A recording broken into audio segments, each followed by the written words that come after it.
All right, lots to talk about in the lightning round. The first topic, New York Yankees starter Michael Pineda had a giant mess of something on his pitching hand. He told reporters it was dirt, but as many headlines said, no to cheaters. This is this thing, it's called a high-definition camera. It kind of picks up what doesn't look like dirt. So we're talking about cheating again in baseball. That ain't dirt. I don't know. I mean, that's not, sticky. you're right. That's some sticky stuff. Yeah, they think it was tar. That's his pitching Could it have hand. been a Snickers bar or Three Musketeers? Oh, maybe. so. Perhaps. I don't think so. Well, I guess, you know, he's innocent until proven guilty, and I'm a Yankee fan. So, Dr. Bart, I know you're a Yankee fan. I think it was pine tar, and I think he was trying to stretch things. I think he Lied. could get a better grip, maybe throw the ball more spin, and I think he pushed the rules, and I don't think you're going to see it again. I think he got caught. Is this as bad as taking steroids? Is it on the same level of cheating?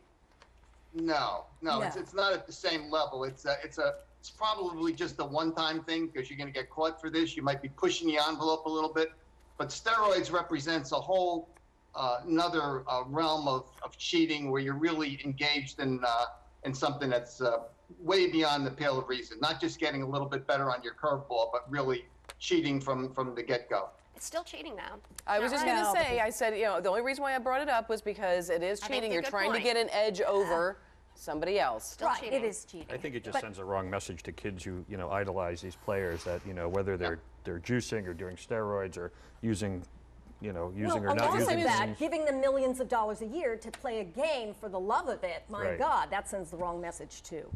Well, we're going to get on to our next topic. Talk about your unexpected March Madness matchups. That's right. Former Presidents Bill Clinton and George Bush sat side by side at the NCAA men's basketball final.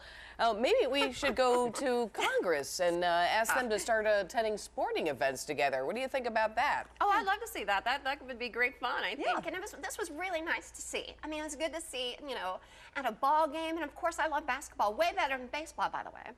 But it was a great game, and my team didn't win Kentucky, but it was still good. And look at them together. Bill and George. They look like they're like great? ready to have a beer or something I together. bet they you were. know? I'm sure. Well, President Bush I don't know doesn't if they're drink. buddies, but it's nice. I'm happy to see President Bush kind of reappearing into the media a little Me bit. too. I'm with ya. It's like I he love kind of seeing him disappeared reappear. after Well, President he did, Obama. but he deserved a break.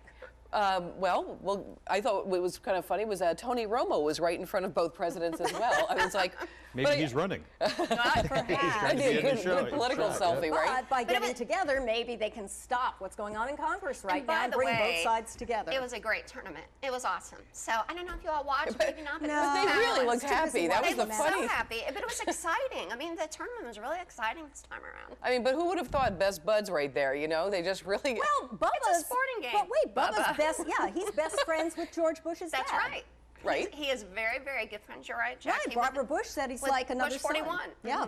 They get along It must great. make for interesting conversation. Like, can you pass the Cracker Jacks? What do you think of the Ukraine? Okay, but you no, know? here's really the question. Will there be another Bush-Clinton election next time around? Yeah, it's possible. It's possible. Jeb and Jeb- Hillary, they yeah. could have been talking about that. Absolutely, that's always. And I'll tell you, you know, we saw Laura Bush at with the president at the basketball game, but Hillary Clinton, well, she wasn't there. She was speaking at a Las Vegas event where she had to duck Thursday when a female protester threw a shoe at her. Yeah, but she had pretty good reactions. You know what she said? Hey, was that a bat?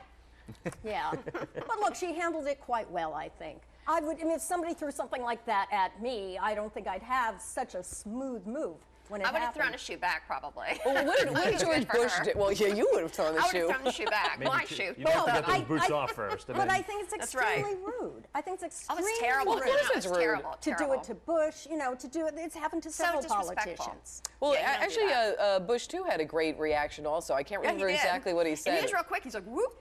Yeah, Right? yeah, Yeah, and he got two of them. He had two of them. The quick reaction. So yeah, but fortunately, I mean, how terrible would it have been if she had been hit, Right. or President Bush had been hit? Just awful. Yeah. Well, the only thing is, I mean, this lady, I'm not sure what she's going to get, but I bet you that shoe throwing incident is going to land her a long time behind. Oh, No, you absolutely. can't do that to You a know, what I public hope figure. is that we don't end up having to take our shoes off at political events like we do at the airport. Wouldn't that be terrible? We Yeah, I can't don't wear our think shoes. that's gonna happen. Well, that's good. Let's hope not. That'd be a stinky room. Woo. And don't you worry, Dr. Bart. We're going to get to you in just a second. Now, actress Katherine Heigl, she wants Duane Reade to pay her $6 million this week because it tweeted a photo of her shopping there. Now, she says they used her image to promote its stores. Now, if she wins, she says the proceeds would go to a charity that she created in the memory of her brother who died in a car crash as a teenager. All right, so last week we talked about Big Papi, the slugger from the Red Sox, using a photo and using it to promote himself and Samsung.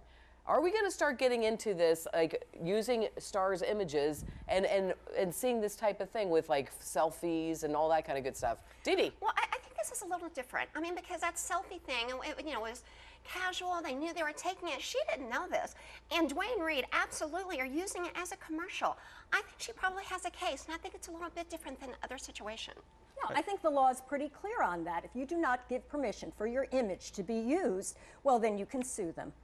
Right, and I think there's still an expectation of privacy in those environments that, if you're walking through a mall, people can take pictures in malls and places like that with their cell phone cameras, but, it's really frowned upon. To use it to promote a store. Right, I mean, right. I mean, that would kind of be like all of us walking through a store and you saying, oh, I love, they start showing our images as shoppers. And I think it's pretty interesting. You would think that the lawyers from Duane Reade would have known that in advance. Or maybe they thought they could just I'm get away surprised with about it. that too. That's but a don't good you point. think the lawyer and the social media person probably didn't have a chat before that? Would be my guess. I would bet. Yeah, somebody got fired for yeah, that. somebody got fired. All right, let's just check in with Dr. Bart. Dr. Bart, what are your thoughts on this?